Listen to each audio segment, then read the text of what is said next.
My name's Cara Hunter and I'm here to talk about my third book, which is called No Way Out.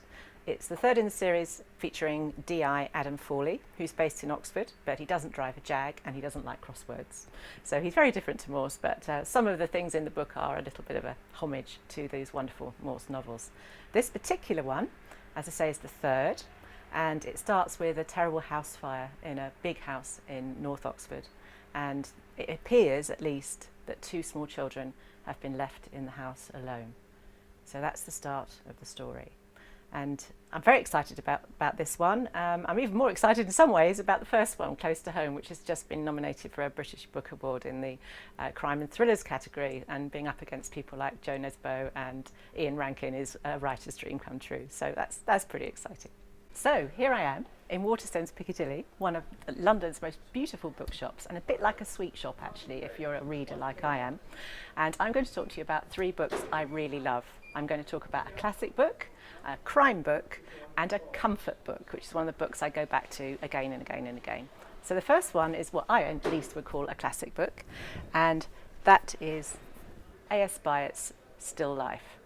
Now, this is the second in the Frederica quartet, as it became. They were all published over a very long period of time. This one, as I say, number 2, came out in 1985, and I read it as soon as it came out because I loved the first one so much. And it's all about a family in Yorkshire, and particularly the two sisters of that family, Frederica and her older sister, Stephanie.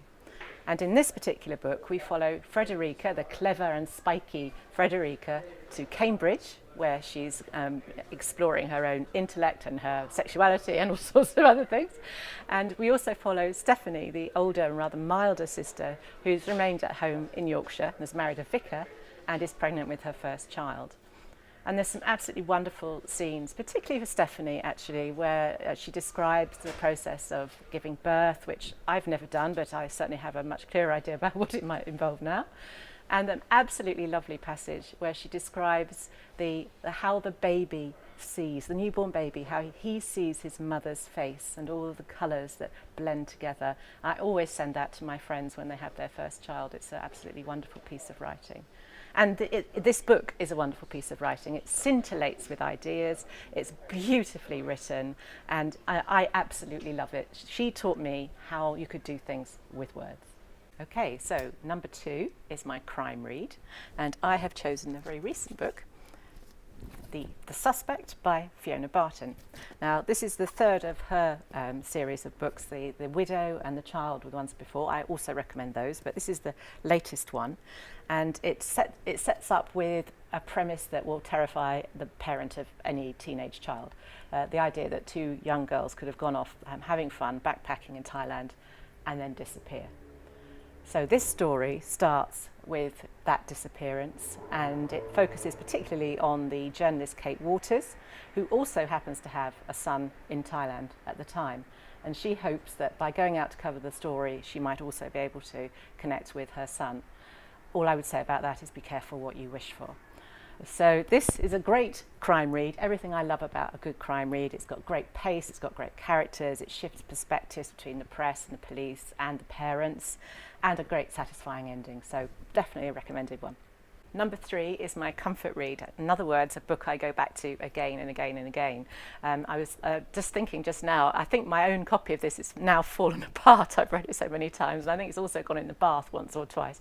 It shows you it's much loved. And it is The Magus by John Fowles, which is another absolutely wonderfully written book, rather like the A.S. Byatt. Came out in the mid-60s, and it has something of that aura to it as well. It certainly has that sense of a time full of energy where anything might happen. It follows a young Englishman called Nicholas Earth, who goes to teach at a school in Greece, on a Greek island. He's restless, he's got a string of failed relationships behind him. And then one day when he's wandering around the island, he comes across an old railway sign hung in a tree that says, "Waiting Room." And it's outside the domain of a mysterious landowner called Maurice Conchis. And he is the Magus of the title. And what follows is an enchantment both for Nicholas and for the reader. It's a wonderful book. It's incredibly ambitious. You can lose yourself in it very, very easily, and I do regularly. That's why I keep going back to it. And I love it so much, there's actually a tiny, tiny reference to it in my 4th book, which is coming out later this year, called All the Rage. So there's a prize if you spot that.